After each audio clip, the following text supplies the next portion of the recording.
Karen's wild eyes flashed with rage as she snatched up the jagged piece of wood. "You ruined my life," she screamed, swinging the makeshift weapon straight at my uncle's head. In the chaos that followed, a lone figure charged forward, tackling Karen to the ground with a thunderous crash. The off-duty Marine's eyes burned with righteous fury as he pinned the struggling woman, his powerful arms restraining her violent thrashing. The tension hung thick in the air. Justice was about to be served. It started out as a typical family gathering at my uncle's house, the kind that always ended in raised voices and simmering resentment. Karen, my uncle's ex-wife, had shown up unannounced, her usually meticulously put-together appearance now disheveled and her eyes wild with a barely contained fury. "You ruined my life, you selfish bastard," she screamed, stabbing an accusatory finger towards my uncle. "Because of you, I lost everything. My home, my savings, my dignity." My uncle tried to interject, to reason with her, but Karen was having none of it. She stalked across the room, her movements jerky and erratic. Suddenly, her gaze landed on a wooden plank leaning against the wall. In one swift motion, she snatched it up, the jagged edges glinting menacingly. "Karen, put that down," my uncle pleaded, his hands raised in a gesture of surrender. "Let's talk about this like adults." But Karen's mind was made up. With a primal scream, she swung the plank straight at my uncle's head. Time seemed to slow as the makeshift weapon hurtled towards its target. I watched in horror, frozen in place, unable to react. Then, out of the corner of my eye, I caught a blur of movement. A lone figure had charged forward, tackling Karen to the ground with a thunderous crash. The off-duty Marine's eyes burned with righteous fury as he pinned the struggling woman, his powerful arms restraining her violent thrashing. "Get off me, you bastard!" Karen shrieked, spittle flying from her mouth. "This doesn't concern you." The Marine's grip only tightened. "Ma'am, I can't allow you to assault anyone, especially with a deadly weapon," he growled, his voice low and steady. "You're under arrest." Karen's eyes widened in panic as the full weight of the situation sank in. She thrashed and writhed, but the Marine held firm, calmly waiting for the police to arrive. The tension in the room was palpable, an electric current of justice and retribution hanging in the air. As I watched the scene unfold, I couldn't help but feel a mix of relief and apprehension. Relief that my uncle was safe, that Karen's violent outburst had been stopped. But apprehension, too, for what the fallout of this confrontation would be. One thing was certain: nothing would ever be the same again. The wail of police sirens echoed through the quiet neighborhood as the officers arrived on the scene, their lights flashing. Karen continued to struggle against the off-duty Marine's unyielding grip, her face contorted with fury. "You have the right to remain silent," the Marine said calmly, cuffing Karen's hands behind her back. "Anything you say can and will be used against you in a court of law." My uncle stood frozen, his expression a mix of shock and disbelief. I could see the tremors in his hands as he tried to process what had just happened. This wasn't the first time Karen had lashed out in a fit of rage, but the intensity of her attack had shaken us all. The police officers rushed in, quickly securing the scene and taking control of the situation. Karen was forcibly pulled to her feet, her legs kicking and her curses echoing through the house. I watched, transfixed, as she was led out to the waiting squad car, her wild eyes never leaving my uncle's face. "This isn't over, you bastard," she screamed. "I'll make you pay for everything you've done to me." My uncle flinched at her words, his face etched with a palpable mixture of fear and guilt. I knew the history between them, the bitter divorce, the drawn-out legal battles, the financial ruin that had left Karen destitute. But I never imagined she would resort to such violence, to nearly taking his life in a fit of unbridled rage. As the police car drove away, the silence that fell over the house was deafening. The off-duty Marine, his uniform now disheveled, turned to my uncle with a concerned expression. "Sir, are you all right?" he asked, his tone gentle. That was a hell of a thing to witness. My uncle nodded slowly, his gaze distant. I don't know, he admitted, his voice barely above a whisper. I've been dreading a confrontation like this for so long, but I never thought she'd actually. He trailed off, the unspoken implications hanging heavy in the air. I could see the weight of the situation bearing down on him, the guilt and fear etched into every line of his face. The Marine placed a steadying hand on my uncle's shoulder. Don't worry, sir, he said. The authorities had it from here. You and your family are safe now. But as I looked around the devastated living room, I couldn't help but wonder if any of us would ever truly feel safe again. The ride to the police station was a tense and uncomfortable affair. Karen sat rigidly in the back seat, her wrists cuffed behind her back, her eyes fixed on the passing scenery outside the window. The two officers in the front seat kept glancing nervously at her through the rearview mirror, as if expecting her to suddenly lash out again. As they pulled into the station, Karen finally broke the silence. You have no right to do this to me, she growled, her voice dripping with venom. I was the victim here, not that selfish, manipulative bastard. One of the officers sighed heavily. Ma'am, you were caught on camera assaulting someone with a deadly weapon. That's a serious crime, and you're going to have to answer for it. Karen's eyes narrowed to slits. You don't understand, he spat. He ruined my life. Everything I had, he took from me. I had no choice but to fight back. The officers exchanged a weary glance, clearly not buying Karen's justification. They hauled her out of the car and marched her towards the station, Karen's protests echoing through the parking lot. Inside, the processing was quick and efficient. Karen's fingerprints were taken, her mug shot snapped, and she was placed in a holding cell to await booking. The officers informed her that she would be charged with aggravated assault and faced potential jail time. Karen paced the confines of the cell, her mind racing. This wasn't how it was supposed to go. She had been so close to finally getting justice, or at least some semblance of closure. And then that meddling Marine had to come in and ruin everything. It's not fair, she muttered under her breath, her hands clenching and unclenching. After everything he did to me, I deserve retribution. I deserve to see him pay. But as the reality of her situation began to sink in, a sense of dread slowly crept into Karen's heart. She had let her emotions get the better of her, and now she was facing the very real consequences of her actions. The thought of spending time behind bars, of having her already fragile life torn further apart, was a prospect she couldn't bear to contemplate. Sitting down on the narrow cot, Karen buried her face in her hands, the first tears of defeat trickling down her cheeks. She had come so close to finally getting the justice she felt she deserved, only to have it snatched away in the blink of an eye. The realization that she had utterly failed was a bitter pill to swallow. In the end, it was the one thing Karen had always feared the most, being truly, completely powerless. The mood back at my uncle's house was somber and tense. The off-duty Marine, having given his statement to the officers, now stood with us, an expression of concern etched on his weathered face. I'm so sorry you all had to witness that, he said, shaking his head. It must have been terrifying. My uncle nodded slowly, his gaze distant. Karen and I. We've had our problems, to say the least. But I never thought she'd stoop to this level of violence. The Marine placed a hand on my uncle's shoulder. From what the officers told me, it sounds like there's a lot of history there. I can't imagine how difficult this must be for you and your family. I remained silent, my mind whirling with 1,000 questions. What had Karen meant when she said my uncle had ruined her life?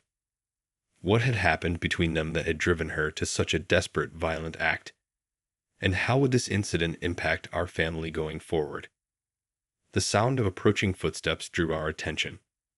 My aunt, who had been in the kitchen when the confrontation erupted, now stood in the doorway, her eyes red-rimmed from crying.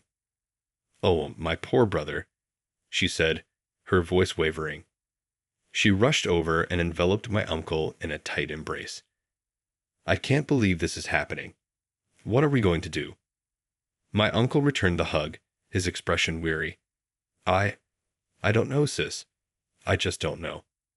The Marine cleared his throat, drawing our attention. Look, I know this is a difficult time, but you should all consider taking some precautions. Karen is facing serious charges, but that doesn't mean she won't try to retaliate or come after you again. My aunt's eyes widened in alarm. You think she might try to hurt us?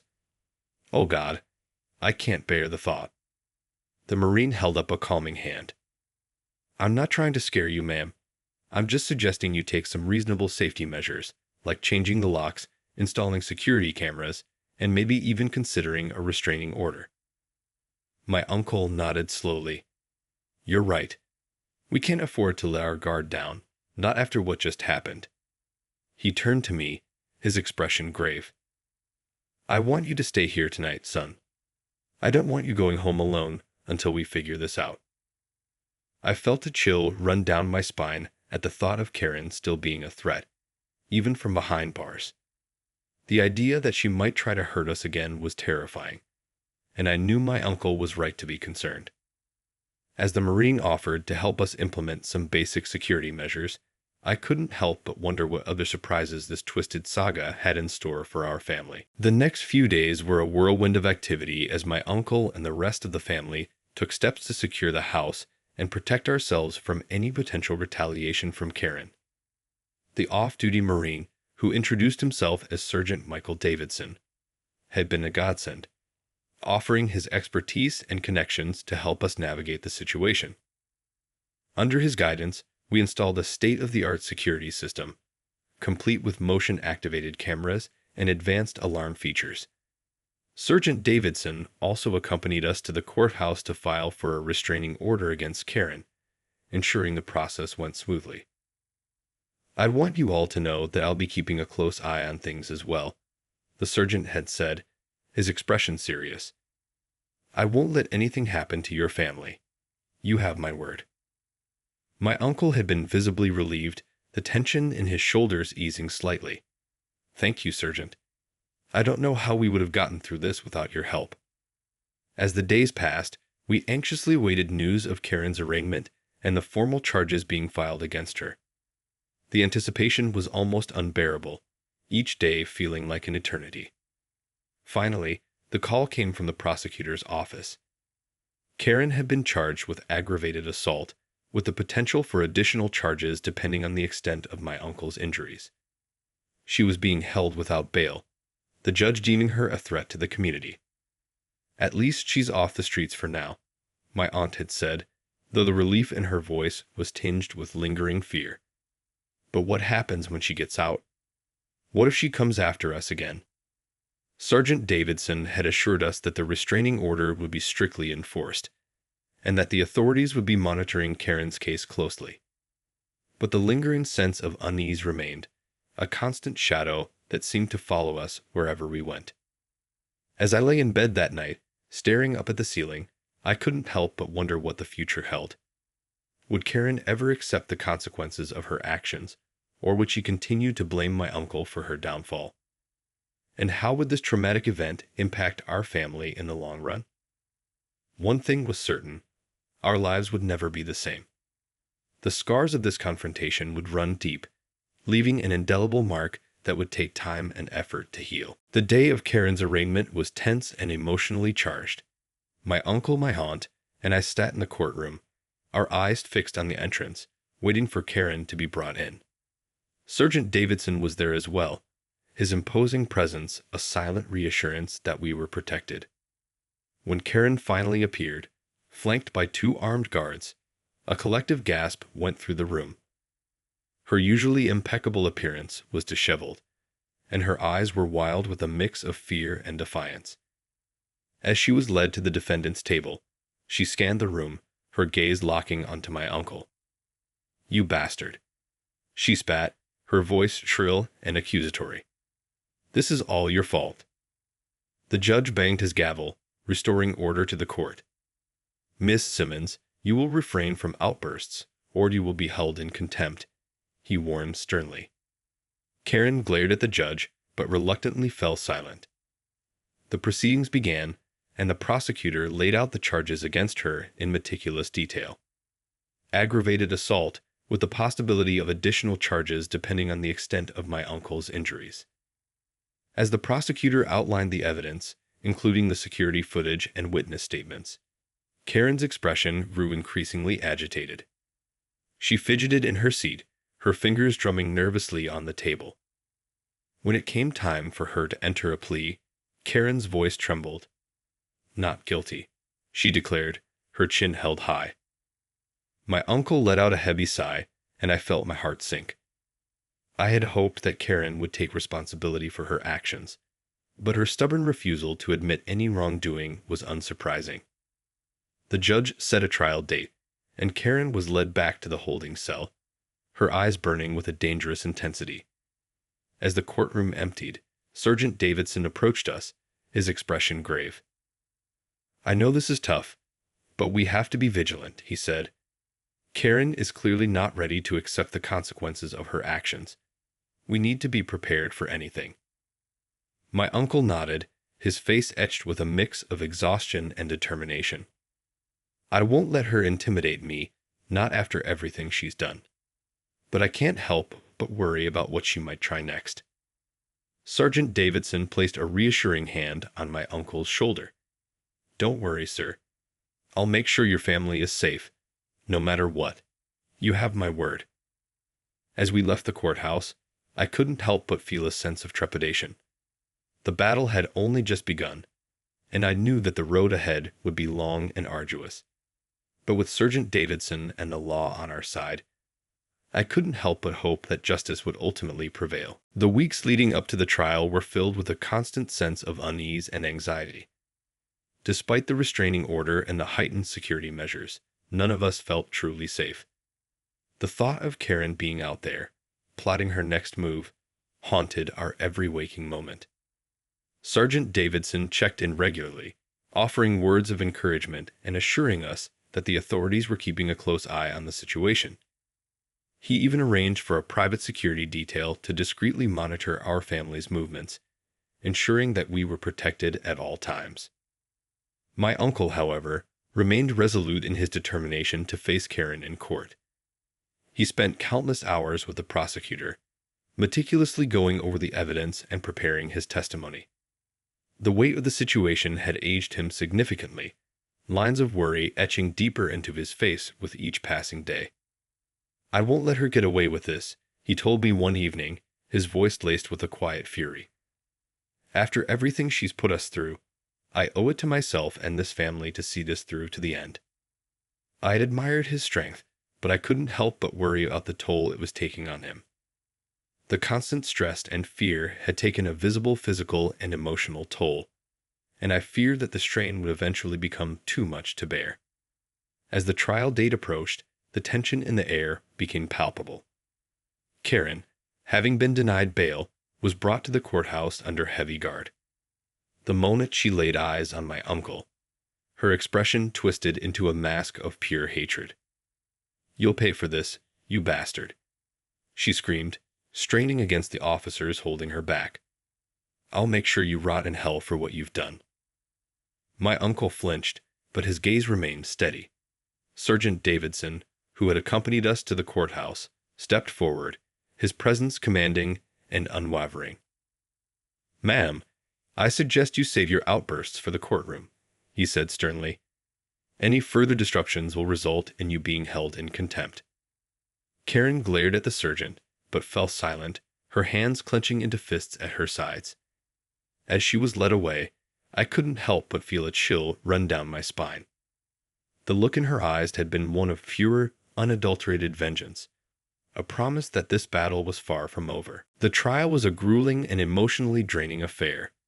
Witness after witness took the stand, recounting the harrowing events of that fateful day. My uncle's testimony was particularly gut-wrenching, as he described the terror of seeing the wooden plank hurtling towards his head and the overwhelming sense of relief when Sergeant Davidson intervened. Throughout it all, Karen sat silently in the defendant's chair, her eyes burning with an unrelenting fury. She refused to show any remorse or take responsibility for her actions, instead choosing to maintain her innocence and paint herself as the true victim. But the evidence was overwhelming, and the prosecutor's case was airtight. Security footage, medical reports, and the testimonies of multiple eyewitnesses all corroborated the same narrative: that Karen had brutally assaulted my uncle in a fit of uncontrolled rage. As the final arguments were made and the jury retired to deliberate, the tension in the courtroom was palpable. My uncle, my aunt, and I sat together, our hands clasped tight, praying for justice to be served. After what felt like an eternity, the jury returned with their verdict: guilty on all counts. Karen erupted into a fit of hysterics, hurling curses and accusations at the judge, the jury, and my uncle. But her desperate pleas fell on deaf ears as the bailiffs moved in to restrain her. "This isn't over," she screamed, her voice cracking with emotion. "You'll all pay for this, I swear it." As Karen was led away to begin her prison sentence, a sense of relief and vindication washed over us. Justice had been served, and the nightmare that had consumed our lives for so long was finally coming to an end. Sergeant Davidson approached us, a small smile on his face. "I'm proud of you all," he said, shaking my uncle's hand. "You stood strong in the face of adversity, and your courage has been rewarded." My uncle nodded, his eyes glistening with unshed tears. "Thank you, Sergeant. We couldn't have done it without your help." As we walked out of the courthouse, the weight of the world seemed to have lifted from our shoulders. The future was still uncertain, but we knew that we had weathered the storm and emerged stronger for it. And in that moment, we knew that no matter what challenges lay ahead, we would face them together as a family, united and unbreakable.